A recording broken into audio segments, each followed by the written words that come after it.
ওই সময় অনেকেই পালায় গেছে, এটা এটা অস্বীকার করার কোনো উপায় নেই। এখন যেই সময় আমরা ছিলাম না, আর যেই সময় একটা দেশে এইরকম একটা অরাজকতা পরিস্থিতি, সেই সময় তো অনেক কিছুই হয়েছে। ইভেন কেন দিয়েও চলে গেছে, এই পার্শ্ববর্তী দেশেই তো সবচেয়ে বেশি বর্ডার দিয়েও চলে গেছে। আপনি বলছেন, খুব সুন্দর প্রশ্ন করছেন, 5 তারিখের পর থেকে 5, 6, 7 পর্যন্ত তো কোনো সরকারই ছিল না। ইনফ্যাক্ট ওই সময় কোনো, আপনারই বলছে, ওই সময় তো এই সরকার ওই টেক ওভারই করে নাই।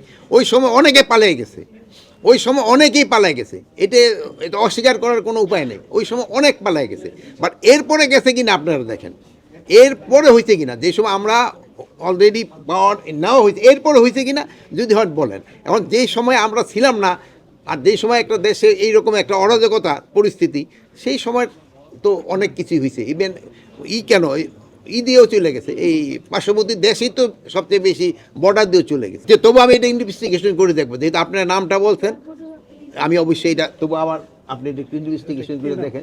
কি বোঝানি বলেন?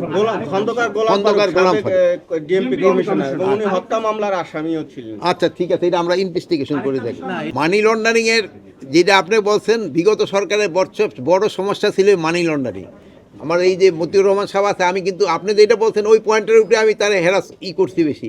আমি বলছি তার প্রথম টাস্কিং হবে মানি লন্ডারিং, এই যে বাংলাদেশ ব্যাংক থেকে যেটা হয়েছে ওইটার রিপোর্ট উনি আমার কত আগে দিতে পারে, এই জিনিসটা। আর মানি লন্ডারিংটা আমাকে সবচেয়ে বেশি হয়েছে, এটা নিয়ে আমি বলছি তারা যত তাড়াতাড়ি রিপোর্টটা দিতে পারে। এখন হলে যদি তারা ইনভেস্টিগেশনে করে সময় ক্ষেপণ করে কোনো লাভ নেই। আমি একটা রিপোর্ট চাই যে কারা কারা এটার সাথে জড়িত। এখন আমি ওই যদি ইনভেস্টিগেশন করতে আমার 1.5, 2 বছর 3 বছর চলে যায়, ওইটার তো কোনো কার্যকরিতাই থাকে না সেই সময়। এই জন্য ওনাকে ইনস্ট্রাকশন দেওয়া যত তাড়াতাড়ি সম্ভব। দিনক্ষণ অবশ্য ঠিক করে দেওয়া হয় না, আইজি সাহেবও ছিল, আমরা ওনাদের বলি।